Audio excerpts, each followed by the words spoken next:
کے دیوانوں، میری مقدس مائیں اور بہنیں، السلام علیکم ورحمۃ اللہ وبرکاتہ۔ الحمدللہ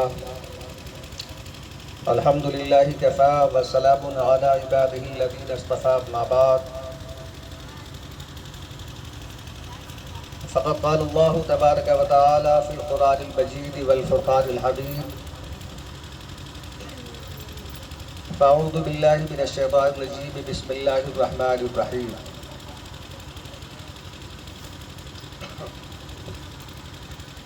ان اللہ لا یغیر ما بقوم حتی یغیروا ما بانفسہم،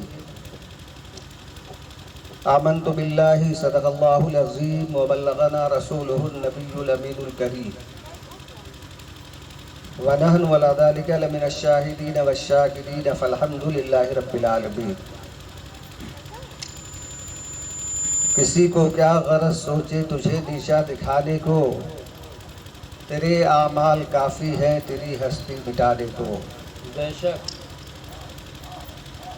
اور مسلمہ ہے اسیر غم مسلمہ، پلٹ جا جانب منزل پلٹ جا، زمانہ ہے کہ آگے بڑھ رہا ہے تو 1400 برس پیچھے کو ہٹ جا۔ کیا کہنا؟ تحقیر سے دیوانے کو دیوانہ نہ سمجھو، تحقیر سے دیوانے کو دیوانہ نہ سمجھو، دیوانہ بہت سوچ کے دیوانہ بنا ہے۔ کیا بات ہے، واہ واہ واہ، شان ملت اسلامیہ سبحان اللہ۔ تلاوت کردہ آیت کریمہ پہ روشنی ڈالی جائے، اس سے قبل میں مناسب یہی سمجھتا ہوں کہ آئیے سب سے پہلے ہم اور آپ، بلکہ تمامی حضرات مل کر اپنی غلامی کا ثبوت پیش کرتے ہوئے اپنی اور ساری کائنات کے مرکز عقیدت، کالی کملی اوڑھنے والے آقا، لمبے لمبے ہاتھوں سے ہم غریبوں تک بھیک پہنچانے والے مولا، اپنے شکم مبارک پر پتھر باندھ کر دوسروں کو کھلا دینے والے داتا، یعنی جناب احمد مجتبیٰ محمد مصطفیٰ صلی اللہ تعالی علیہ وسلم کے دربار میں جھوم جھوم کر کے بآواز بلند درود پاک کی ڈالیاں نشاور کریں، پڑھے اللہم صلی علی سیدنا مولانا محمد معدن وعلیکم وسلم، صلاۃ و سلام علیک یا سیدی، منبع العلم والحلم والحکم، وبارک وسلم صلاۃ و سلام علیک یا رسول اللہ، صلاۃ و سلام علیک یا حبیب اللہ۔ معزز سامعین حضرات، بڑی دیر سے آپ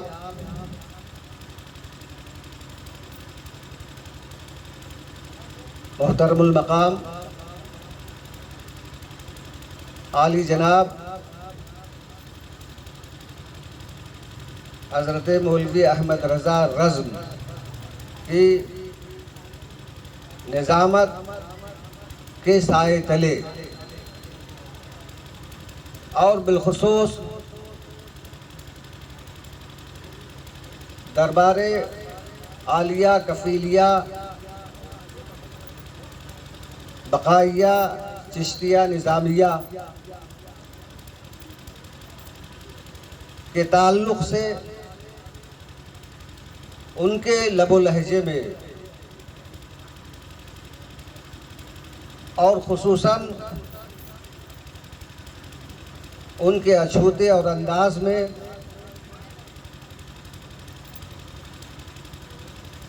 منقبت سماعت فرما رہے تھے۔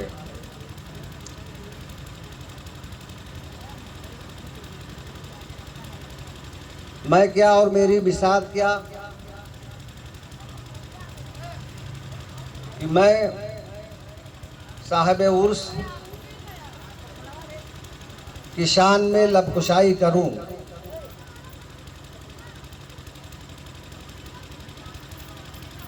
لیکن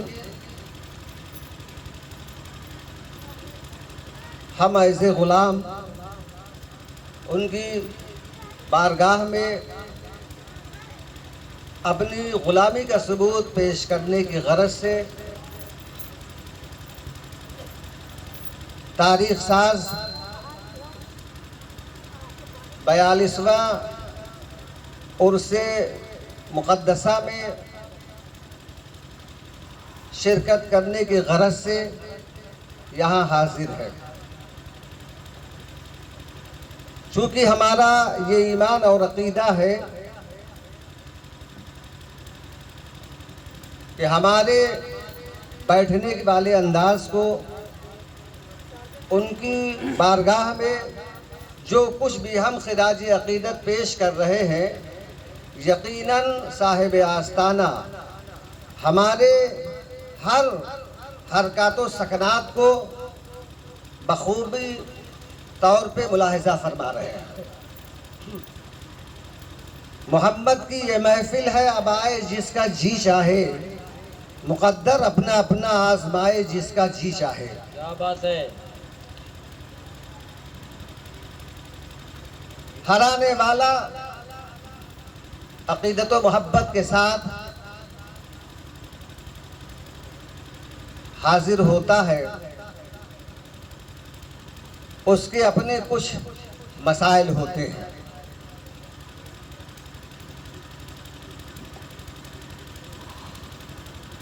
ہم آپ حضرات کو جتنے لوگ یہاں پہ حاضر ہیں، اپستھت ہیں،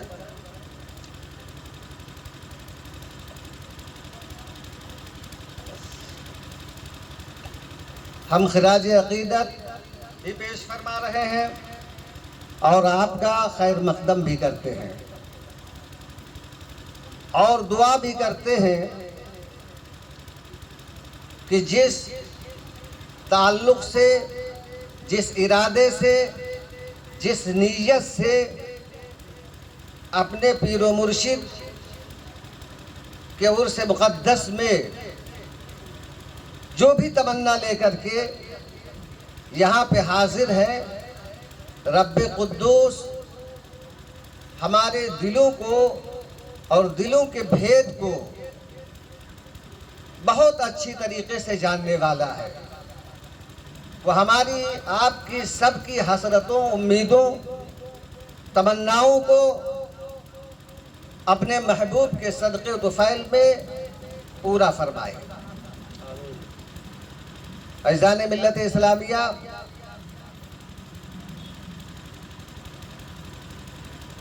یہ ہماری اور آپ کی خوش نصیبی ہے جو ہم اور آپ یہاں پہ حاضر ہوتے ہیں۔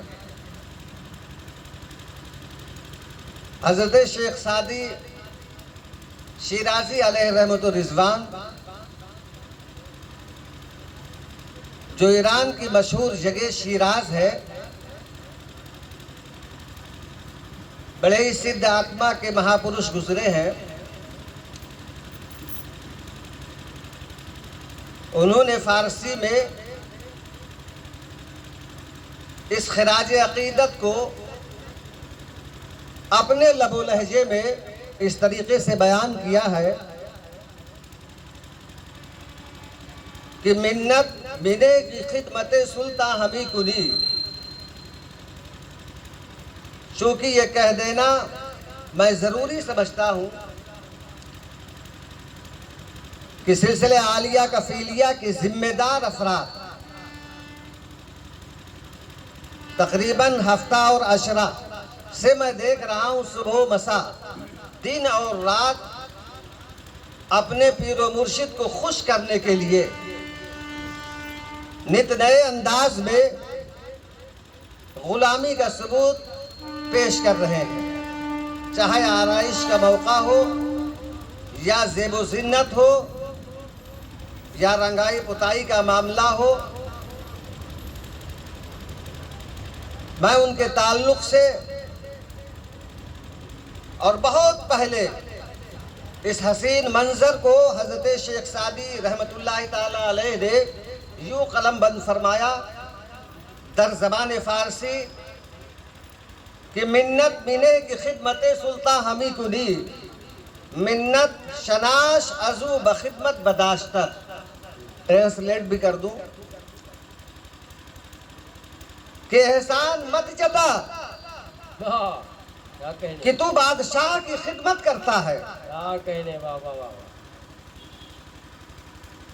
منت شناس، بلکہ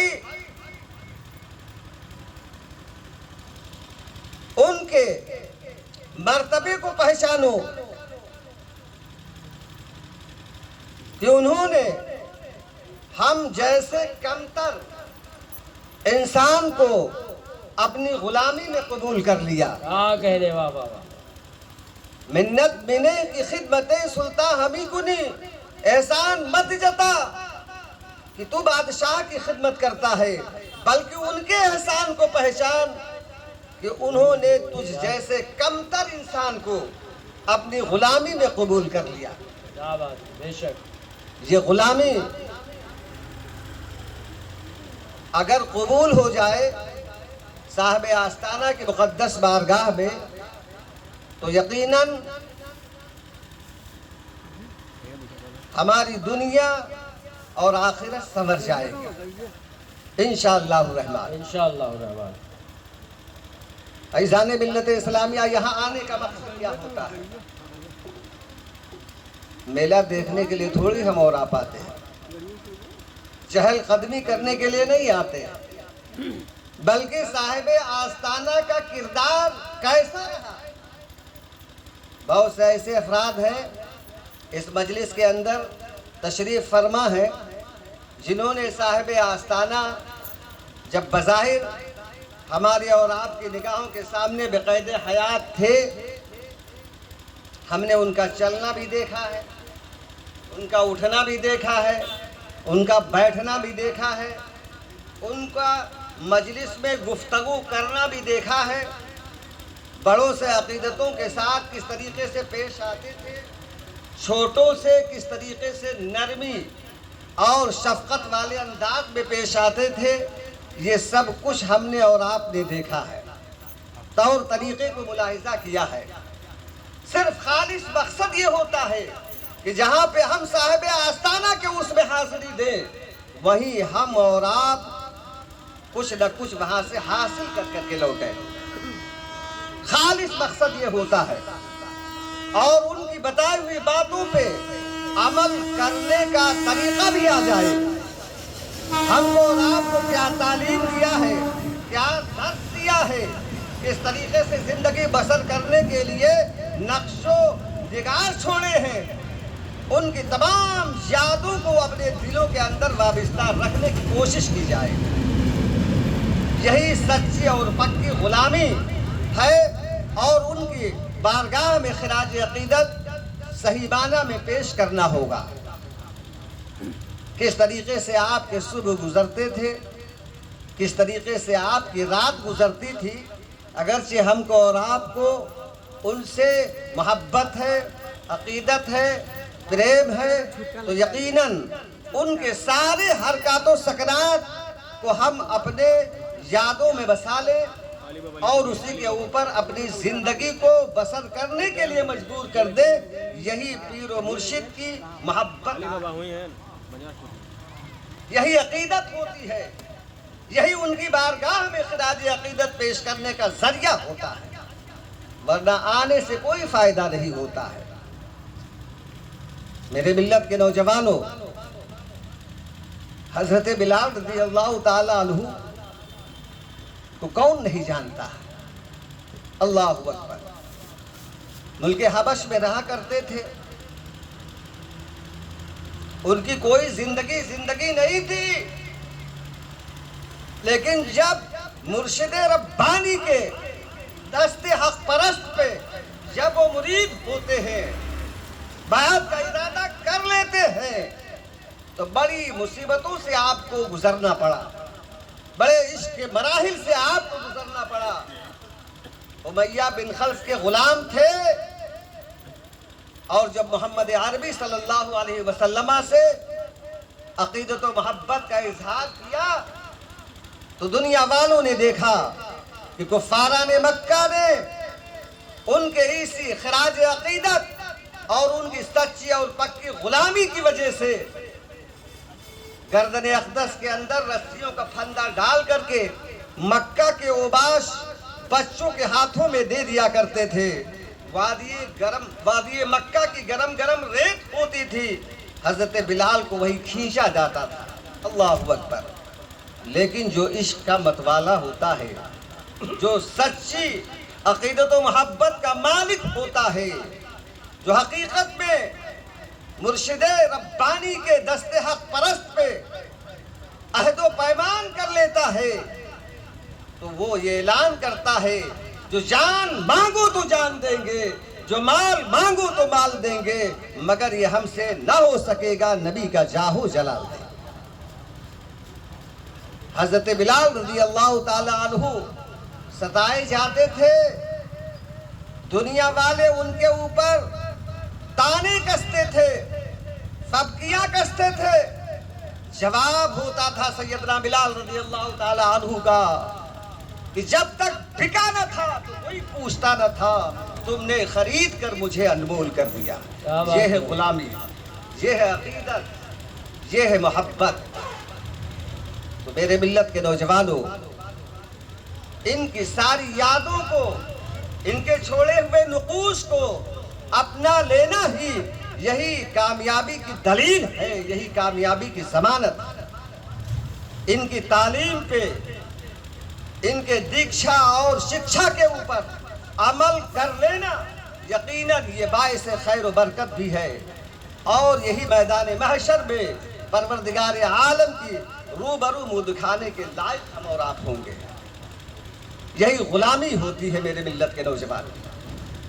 اسی لیے کسی کہنے والے نے کہا کہ محمد کی محبت دین حق کی شرط اول ہے، اسی میں ہے اگر خامی تو سب کچھ نامکمل ہے، اور محمد کی محبت ہے سند آزاد ہونے کی۔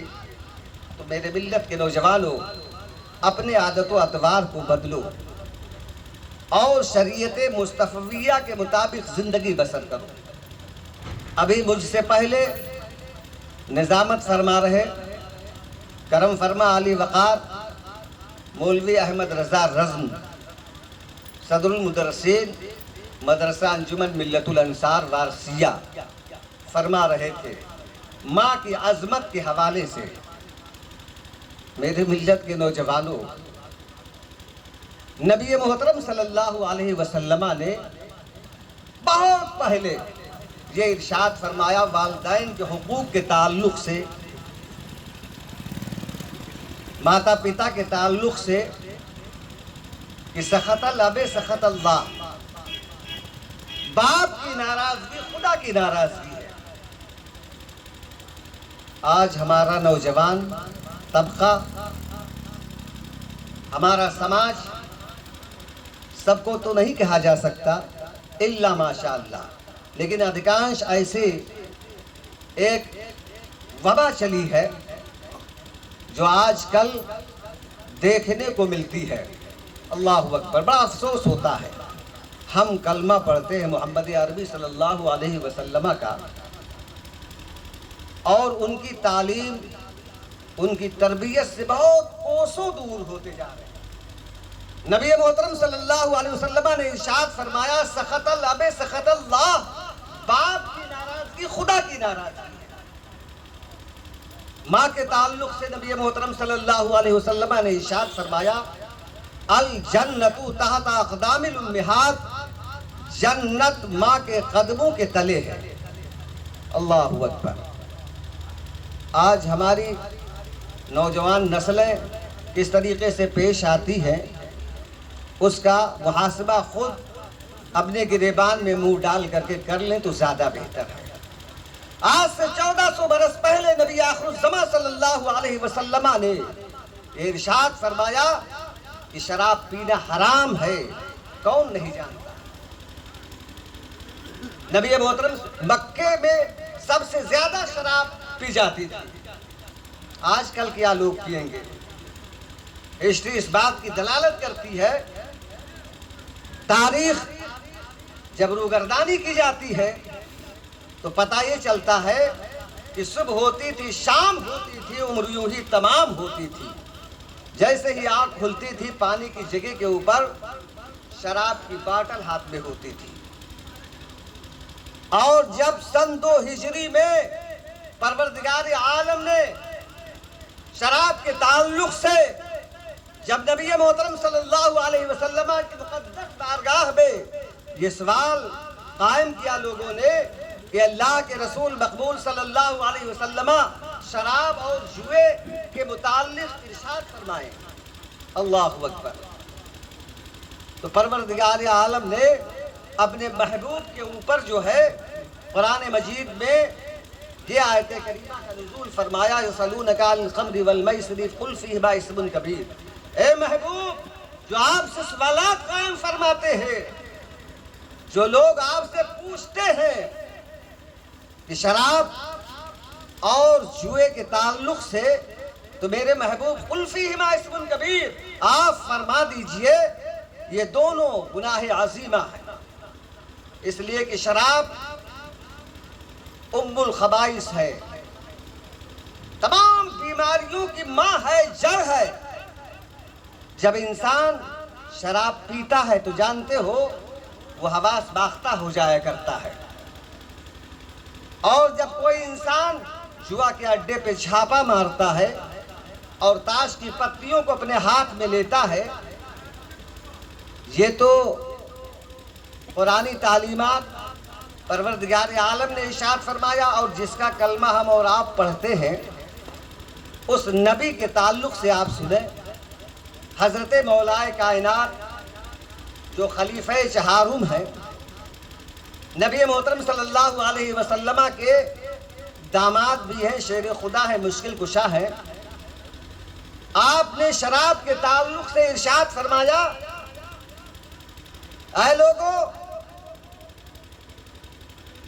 کسی تالاب کے اندر ایک قطرہ شراب کا اگر ڈال دیا جائے اور پورا پانی خشک سوکھ جائے، اس کے اوپر گھاس اگ آئے، اور اگرچہ لوگ اپنی بکریوں کو اس سرزمین پہ، اس جگہ، اس استھل پہ لے جائیں چرانے کے لیے،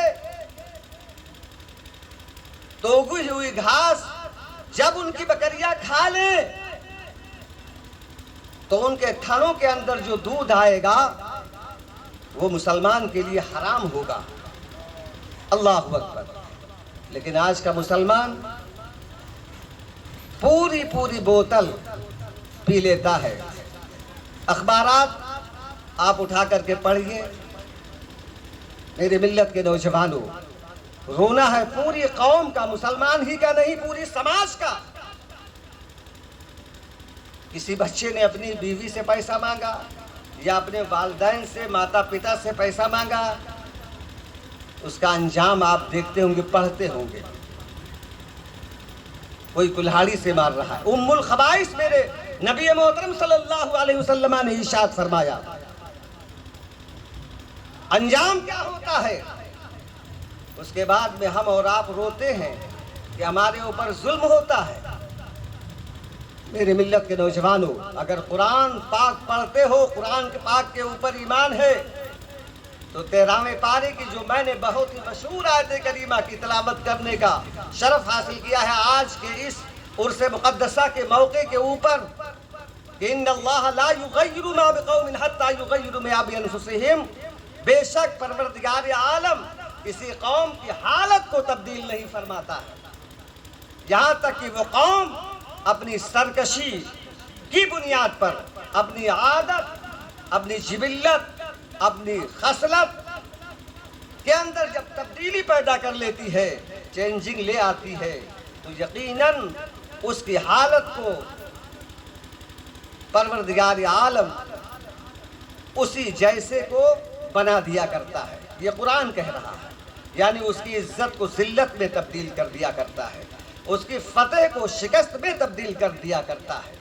تو میرے ملت کے نوجوان، یہ بزرگوں کا معاملہ ہی بڑا عجیب و غریب ہے، اسی لیے کہا جاتا ہے کہ الٹی ہی چال چلتے ہیں دیوان گانے عشق، آنکھوں کو بند کرتے ہیں دیدار کے لیے۔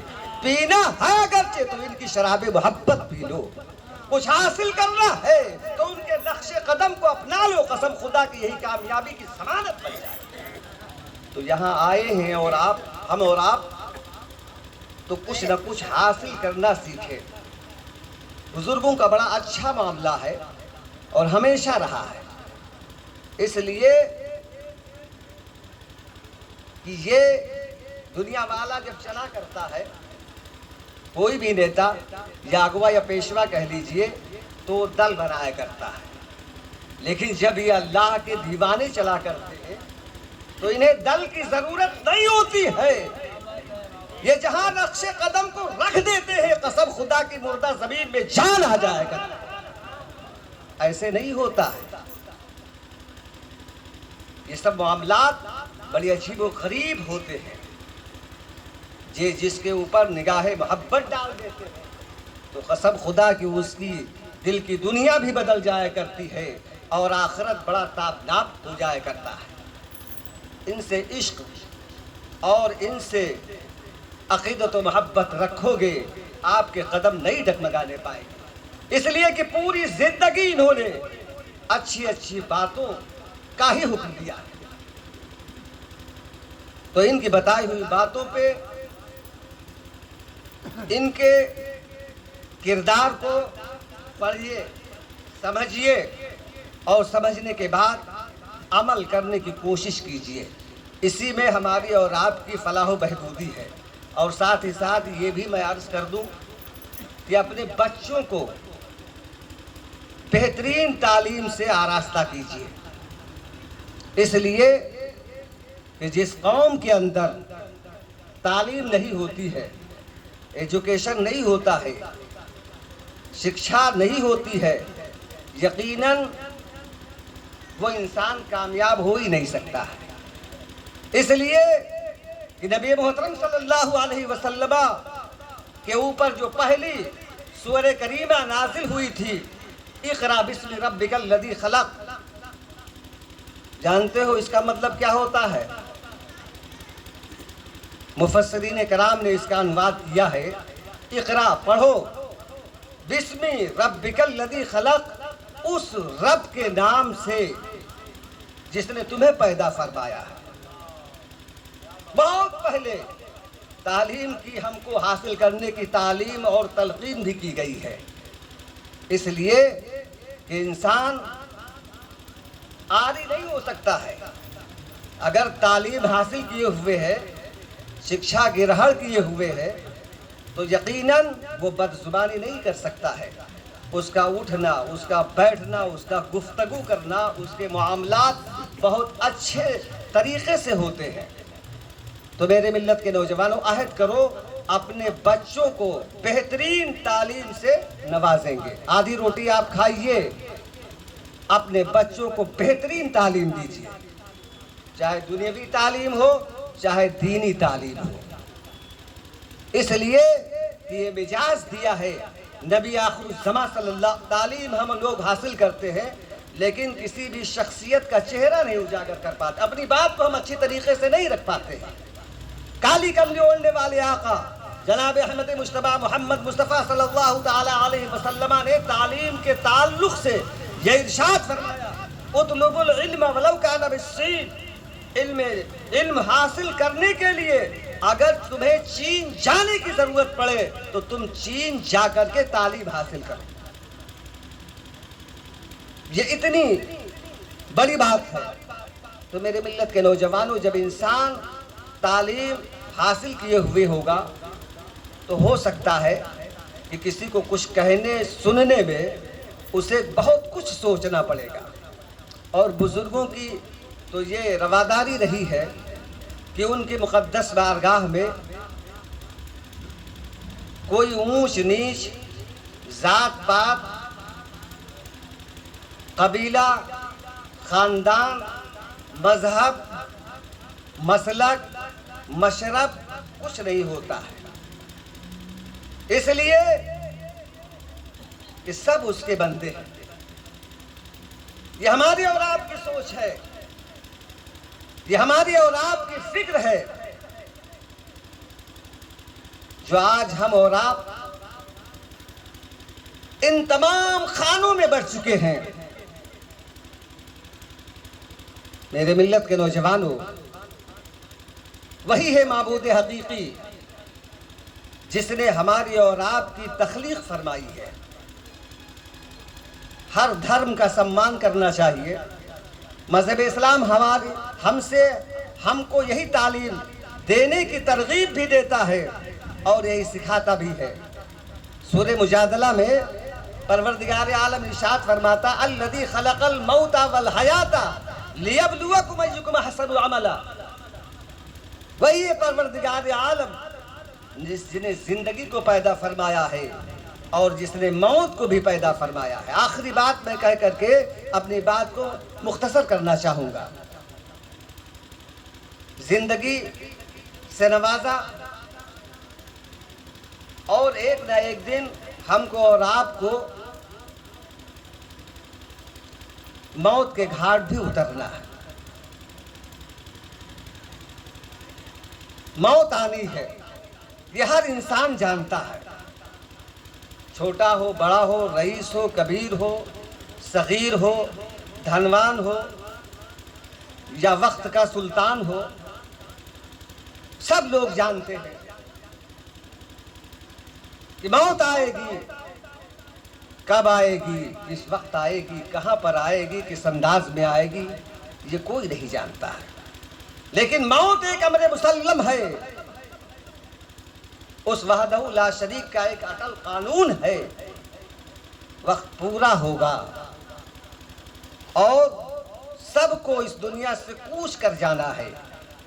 انسان آتے رہیں گے، نہ جانے کتنے آئے اب تک ہمارے اور آپ کے درمیان میں رہے، نہ جانے کتنے لوگوں کو اپنے بازوؤں پہ اٹھا کر کے ہم اور آپ قبرستان اور برگھٹ تک پہنچائے۔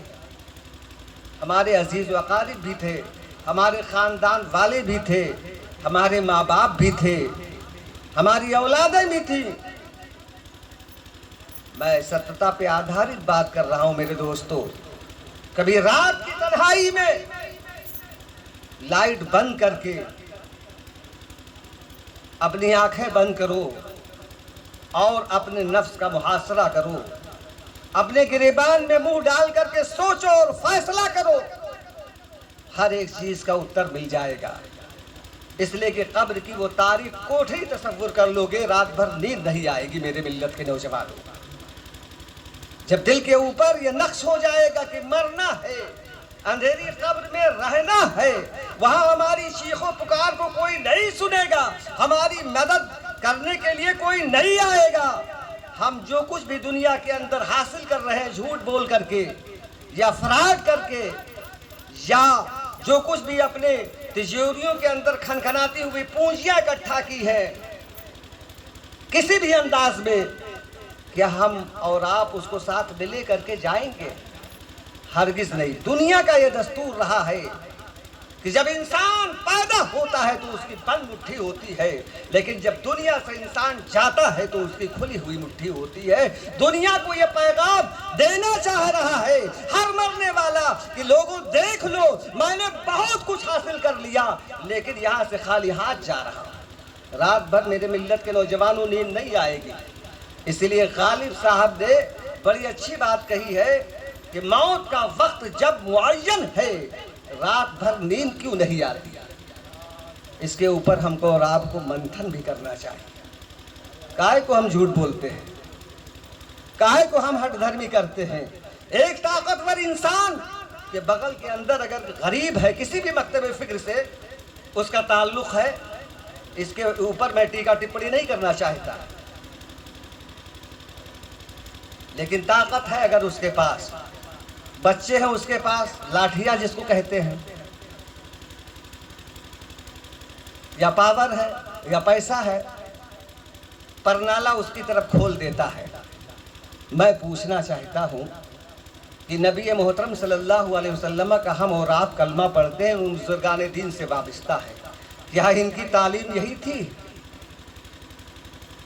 نبی محترم صلی اللہ علیہ وسلم ارشاد فرماتے ہیں من سلم المسلمون من لسانہ ویدہ ورجلہ، او کما قال علیہ السلام، کہ سچا اور پکا مسلمان وہ ہے جس کے ہاتھ سے کسی کو تکلیف نہ گزرے، جس کی زبان سے، جس کے پیر سے کسی کو تکلیف نہ پہنچے، وہی مسلمان ہے۔ اگر اس کے اوپر کھرا نہیں اترتا ہے تو اس حدیث پاک کی روشنی میں کیا آپ کہیں گے وہ مسلمان ہے؟ تم وہ صورت میں نصارہ تو تمدن میں ہنود، یہ مسلمان ہے دنے دیکھ کے شرمائیں یہود۔ یوں تو سید بھی ہو، مرزا بھی ہو، افغان بھی ہو، تم سبھی کچھ ہو، بتاؤ کہ مسلمان بھی ہو۔ تو میرے ملت کے نوجوانوں، ان پاک آستانوں پہ ہماری حاضری ہو رہی ہے، دل کی دنیا بدل کر کے یہاں سے جانا ہے۔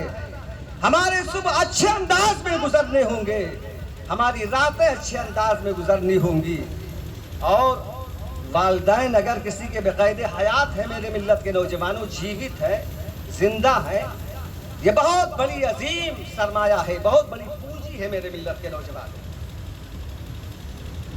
ابھی کسی نے شعر پڑھا تھا، اور خاص طور سے احمد رضا بھائی نے، کہ ماں کو اگر محبت بھری نگاہ سے دیکھ لیا جائے تو یقیناً ایک حج کا ثواب ملتا ہے۔ یہ ان کا قول نہیں ہے، بلکہ نبی آخر الزماں صلی اللہ علیہ وسلم کا ارشاد ہے، حدیث مبارکہ ہے۔ کون ہے جو اپنی ماں کو محبت بھری نظروں سے دیکھتا ہے؟ دیکھنے والا یقیناً بہت بڑا کامیاب ہوگا، بہت ہی خوش نصیب ہوگا جو اپنے والدین کو محبت بھری انداز میں دیکھتا ہو۔ آخری بات حضرت علقمہ رضی اللہ تعالیٰ عنہ کی روایت ہے۔ حضرت علقمہ رضی اللہ تعالیٰ عنہ صحابی رسول ہے، جانثاران رسول میں سے ایک امتیازی حیثیت رکھتے ہیں۔ ان کا دل نہ تھا، بلکہ ان کا دل خدا کی توحید کا نگینہ اور پیارے مصطفیٰ کی محبتوں کا مدینہ بنا ہوا تھا۔ تفصیل میں نہ جا کر کے میں اجمالی طور پہ یہ بات کہہ کر کے اپنی بات کو ختم کرنا چاہوں گا۔ حضرت علقمہ رضی اللہ تعالی عنہ نمازی تھے، اور سب سے پہلے مسجد کے اندر نماز پڑھنے کے لیے جایا کرتے تھے۔ یہ ادا پروردگار عالم کو پسند آئی تو عرش اعظم کے اوپر حضرت علقمہ کا خطاب مل گیا، حمامت المسجد، مسجد کے کبوتر۔ اب آپ آئیے، تھوڑا اس کے پس منظر میں شادی ہو جاتی ہے، اس کے بعد میں ان کی حالت میں تبدیلی پیدا ہو گئی، ان کی کیفیت بدل جاتی ہے۔ ماں بوڑھی ہے، ان کی نگرانی کے اندر رفتہ رفتہ کمی آ گئی، ان کی حفاظت، ان کی صیانت، ان کی دیکھ بھال کے اندر بڑی کمی آئی، ناراض ہو گئی۔ اللہ اکبر! جس کے والدین جس بچے سے ناراض ہو جائیں، دنیا خوش ہو اس پہ اترائے نہیں، حقیقت میں دنیا بظاہر خوش ہوا کرتی ہے، اس لیے کہ جب ماں کا آنچل اٹھا کرتا ہے تو ساری مصیبتیں بھاگ جایا کرتی ہے، اس کی قسمت کے اندر ساری خوشی ہی خوشی ہوا کرتی ہے۔ لیکن جب اس کا آنچل اٹھتا ہے، جب اس کی آہیں نکلتی ہے تو دل کی دنیا بھی تباہ ہو جایا کرتی ہے، انسان کو خبر بھی نہیں ہوتی ہے، بستر مرگ پہ چلے جاتے ہیں۔ حالت استھتی اتنی خراب ہو گئی ان کی کہ ان کی روح نہیں نکل رہی۔ اللہ اکبر! نبی پاک صلی اللہ علیہ وسلم کا زمانہ ہے، دیکھیے اس زمانے کا پردے کا کیا حال ہے۔ آپ کوئی بھی کتاب، دنیا کی کوئی بھی گرنتھ، کسی بھی مکتب فکر، کسی بھی مذہب کی جو ہے آپ ہسٹری اٹھا کر کے دیکھیں، ہر دور میں پردے کا اہتمام تھا، بہت پردے کا اہتمام تھا۔ نبی کی مقدس بارگاہ میں آپ کی اہلیہ آتی ہے چادر لپیٹ کر کے، چونکہ بڑی مصیبت کے اندر مبتلا ہو چکے تھے۔ اللہ اکبر! کسی کہنے والے نے کہا کہ ماں کی خفگی سے خفا اللہ ہے، ماں اگر خوش ہے تو خوش اللہ ہے۔ روح نہیں نکل رہی تھی۔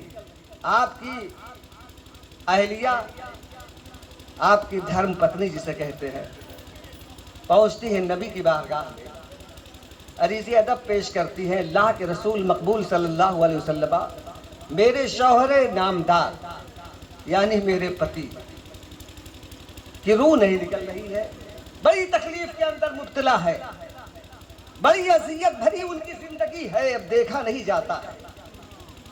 پردے کا اتنا اہتمام ہے ایسی حالت میں کہ وہ چادر سر سے لپیٹے ہوئے ہے، ناخن تک نظر نہیں آتا ہے۔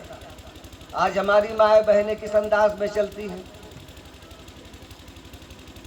اس پہ کوئی نو کمنٹ۔ اسلام کی مقدس شہزادی ہیں آپ، کم سے کم اتنا تو لحاظ ہونا چاہیے۔ نبی آخر الزمان صلی اللہ علیہ وسلم ارشاد فرماتے ہیں بتاؤ کیا بات ہے؟ کہا اللہ کے رسول مقبول صلی اللہ علیہ وسلم فدا کا ابی و امی یا رسول اللہ، میرے ماں باپ آپ پہ قربان ہو جائیں، میرے شوہر نامدار کی روح نہیں نکل رہی ہے، تکلیف از حد زیادہ بڑھ گئی ہے، دعا فرما دے کہ ان کی روح نکل جائے یا ٹھیک ہو جائے۔ اللہ اکبر۔ دیکھیے مصطفیٰ جان رحمت صلی اللہ علیہ وسلم ارشاد فرماتے ہیں یوں مسکرائے جان سی کلیوں میں پڑ گئی، یوں لب کشا ہوئے، زمانہ بدل گیا۔ نبی محترم صلی اللہ علیہ وسلم نے ارشاد فرمایا، ماں کے عظمت کے حوالے سے ارشاد فرماتے ہیں کہ والدین یعنی ان کے ماتا پتا میں سے کوئی جیوت ہے؟ تو آپ کی اہلیہ آپ کی دھرم پتنی نے عرض کیا کہ ہاں حضور، ان کی والدہ محترمہ یعنی میری ساس زندہ ہے۔ آپ نے فرمایا ان کو بلا کے لاؤ۔ کالی کملی اوڑھنے والے آقا نے ہم کو اور آپ کو بہت پہلے تعلیم دی ہے، تعلیم کے اوپر ہم کو عمل کرنے کی ضرورت ہے۔ وہ پہنچتی ہے اور اپنی ساسو ماں سے کہتی ہیں کہ آپ کو کالی کملی اوڑھنے والے آقا نے یاد کیا ہے۔ اللہ اکبر۔ چلا نہیں جاتا ہے، لیکن مصطفیٰ جان رحمت صلی اللہ علیہ وسلم کا بلاوا آیا ہے۔ بڑی بھی اپنے آپ کو سنبھالتی ہے، عصائے پیری بڑھاپے کی لاٹھی لے کر کے سر سے پیر تک ڈھکتی ہے، اور اس کے بعد میں رفتہ رفتہ نبی کی مقدس بارگاہ میں حاضری دے رہی ہے۔ السلام علیکم یا رسول اللہ، میرے ماں باپ آپ پہ قربان ہو جائیں، یہ جملہ ہوا کرتا ہے، یہ عاشق کا مزاج ہوا کرتا ہے کہ جب اپنے مرشد ربانی کی بارگاہ میں جاتا ہے تو اس کے چلنے کا انداز بھی بدلا ہوا ہوتا ہے، اس کے ہر حرکات و سکنات بھی بدلے ہوتے ہیں، زبان کے اوپر بھی ادبی پہرے ہوا کرتے ہیں کہ زبان ادھر سے ادھر پھسلنے نہ پائے۔ اللہ اکبر۔ نفس گم کردہ میاں جندوئی بایزید جائے۔ اللہ اکبر۔ عرض کرتی ہے آپ نے رسول مقبول صلی اللہ علیہ وسلم مجھے یاد فرمایا؟ کہا ہاں میں نے یاد کیا ہے۔ تم علقمہ کی ماں ہو؟ کہا حضور ہم ہی ہیں، بدنصیب ماں۔ اللہ اکبر۔ آرام فرما رہے تھے کالی کملی اوڑھنے والے آقا، جیسے ہی جملہ سنا بدنصیب ماں، اللہ اکبر، اٹھ کر کے بیٹھ جاتے ہیں۔ ارشاد فرماتے ہیں بڑی بھی کیا بات ہے، کیا وجہ ہے؟ والدہ کا جواب سنو۔ انہوں نے عرض کیا میں علقمہ سے ناراض ہوں، میری دیکھ بھال نہیں کرتا ہے۔ کہا اس کی روح نہیں نکل پائے گی۔ کہا تو پھر؟ مصطفیٰ جان رحمت صلی اللہ علیہ وسلم نے شیخین حضرت ابو بکر صدیق اور حضرت سیدنا عمر فاروق اعظم، اور ایک روایت میں آتا ہے کہ حضرت عمر فاروق اعظم اور خلیفہ چہارم مولائے کائنات کو ارشاد فرمایا کہ جاؤ جنگل سے لکڑیاں توڑ لاؤ اور علقمہ کو زندہ جلا دو، اس لیے کہ روح ان کی نہیں نکل سکتی ہے جب تک ان کی ماں جو ہے ان سے بیزار ہے، ان سے ناراض ہے۔ اللہ اکبر۔ یہ کون کہہ رہا ہے؟ مصطفیٰ جان رحمت صلی اللہ علیہ وسلم ارشاد فرما رہے ہیں۔ اللہ اکبر۔ اٹھتے ہیں شیخین لکڑیاں توڑنے کے لیے۔ ماں کی ممتا دیکھو میرے ملت کے نوجوان، تھوڑی تھوڑی سی باتوں کے اوپر اف کرتے ہو، ان کو ستاتے ہو، ان کو اذیتیں دیتے ہو۔ ماں کی ممتا کے اوپر غور کیجئے۔ مصطفیٰ جان رحمت صلی اللہ علیہ وسلم کا دربار ہے، ماں کی ممتا چیخ پڑتی ہے، فرط محبت سے وابستہ ہو جاتی ہے ماں۔ عرض کرتی ہے اے اللہ کے رسول مقبول صلی اللہ علیہ وسلم میری نگاہوں کے سامنے میرے لخت جگر کو زندہ جلا دیں گے۔ نبی ارشاد فرماتے ہیں کہ اگرچہ تم معاف نہیں کرو گی تو یقیناً جب تک انہیں جلایا نہیں جائے گا ان کی روح نہیں نکل سکتی ہے۔ ماں دیکھیے محبت بھرے انداز میں ساری خطاؤں کو معاف کر دیتی ہے۔ ماں بہت ہی بڑی چیز کا نام ہوا کرتا ہے، ان کی قدر کرو، سنبھالو اپنے آپ کو، ان کے حقوق کو پہچانو میرے ملت کے نوجوانوں۔ میں کہتا ہوں صاحب عرس کے اس حوالے سے کہ قسم خدا کی اگرچہ ہم نے اور آپ نے اپنے والدین کی عظمت کو اپنے سروں کے اوپر سجو لیا تو قسم خدا کی پوری دنیا کی سلطنت ہمارے اور آپ کے قدموں کے اوپر آ جائے گی، ہم فتح یاب ہو جائیں گے، دنیا کے اندر ہمارا نام بھی ہوگا۔ جب ہماری آنکھ بند ہوگی تو انشاءاللہ الرحمن مرنے کے بعد ہماری کامیاب زندگی گزرے گی۔ اللہ اکبر، معاف کر دیا، ادھر معاف کرنا تھا کہ علقمہ کی روح پرواز کر جاتی ہے۔